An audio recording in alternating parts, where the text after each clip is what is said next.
আসসালামু আলাইকুম, কেমন আছেন সবাই? আশা করি অনেক ভালো। আজকের ক্লাসে আমরা গুণের একটা শর্টকাট টেকনিক শিখব।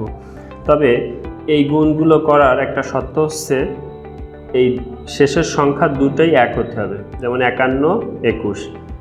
এই জায়গায় খেয়াল করেন, শেষের সংখ্যার সাথে এক আছে, এখানেও এক আছে। এরকম যদি শেষের সংখ্যাগুলো এক থাকে তাহলে আসলে এই গুণগুলো খুব সহজে করা সম্ভব। কিভাবে সেটা করা যায় আমরা একটু দেখি।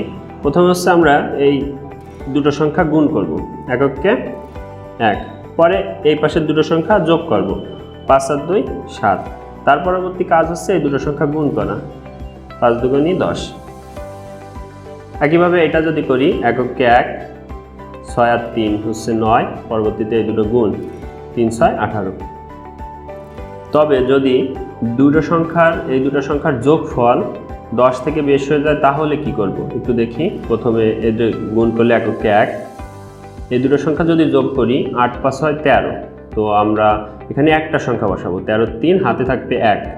পরবর্তীতে এই দুটো সংখ্যা গুণ, 5 8 40 আর হাতের 1 যোগ করে দেবো, 41।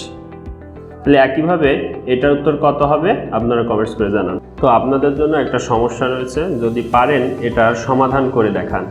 সমস্যাটা হচ্ছে এমন, একবার এক আদমশুমারি এক ব্যক্তি একটা বাসায় গিয়ে নক করলো, ভিতর থেকে একটা মহিলা দরজা খুলে দিল।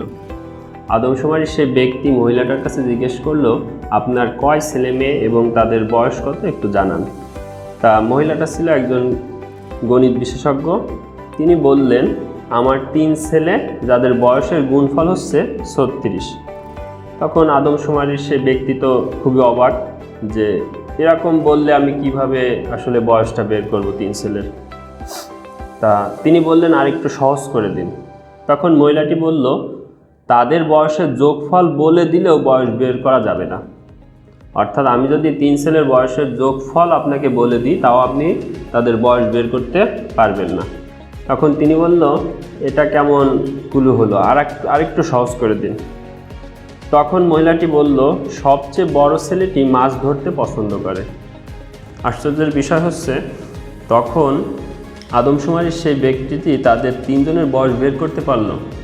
তো আপনাদের কাছে প্রশ্ন হচ্ছে, 3 ছেলের বয়স আসলে কত? যদি আপনারা বের করতে পারেন কমেন্টস করে আমাদেরকে জানান। শুধু যোগ আর গুণ করতে পারলেই এই সমস্যাটার সমাধান করা সম্ভব। আর পরবর্তী ভিডিওতে আমরা এই সমস্যাটার সমাধান আপনাদেরকে জানাবো। আজ এ পর্যন্তই। আসসালামু আলাইকুম।